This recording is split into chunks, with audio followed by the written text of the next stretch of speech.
We've all seen the comments on social media. We've all seen the banners, we've seen the flags, we've seen the Trump parade.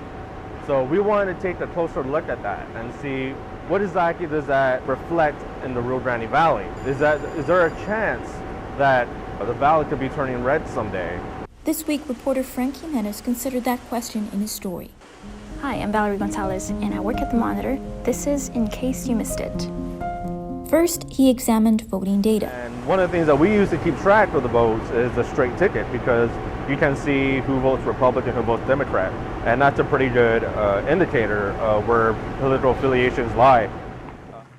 Because turnout is strongest during presidential elections, we're going to focus on those years. Here are the last 4 presidential elections. You can see that the GOP is seeing a steady increase in their straight ticket voting numbers for each year. Now, let's add the Democrats. They've had growth too. You can see steady growth on both sides, mainly because over the years, we've had a steady increase in registered voters in Hidalgo County. Now, let's take those straight ticket totals and see what percentage of the total registered voters they represent. Assume each circle is 1% of registered voters in Hidalgo County.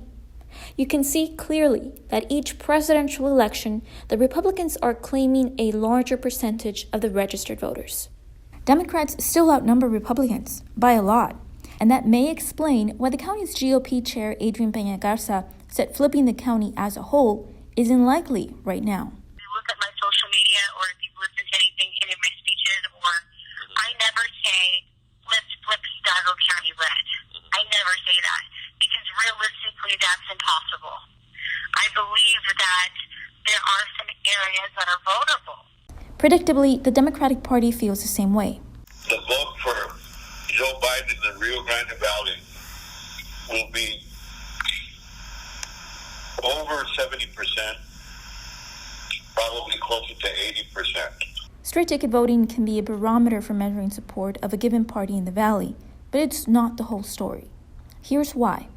Let's go back to what happened in 2016 when 28,705 straight party votes went to the Republicans and 87,611 for the Democrats.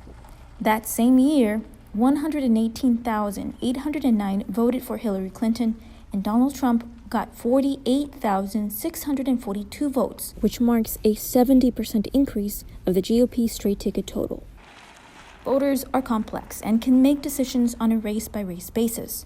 Adrian Peña Garza said the party strategizes by focusing on specific races critical to them. In a statement issued Monday, she said, "Undoubtedly, I believe we can flip seats in Hidalgo County. Specifically, they're watching 3 seats they consider to be vulnerable and are hoping voters cast ballots for their candidates." If there's any seats that get flipped, that'll be a pretty good indicator of the valley turning more red. This year, we won't have straight ticket voting. We'll have to make do with other data to evaluate the growth of the GOP in Hidalgo County.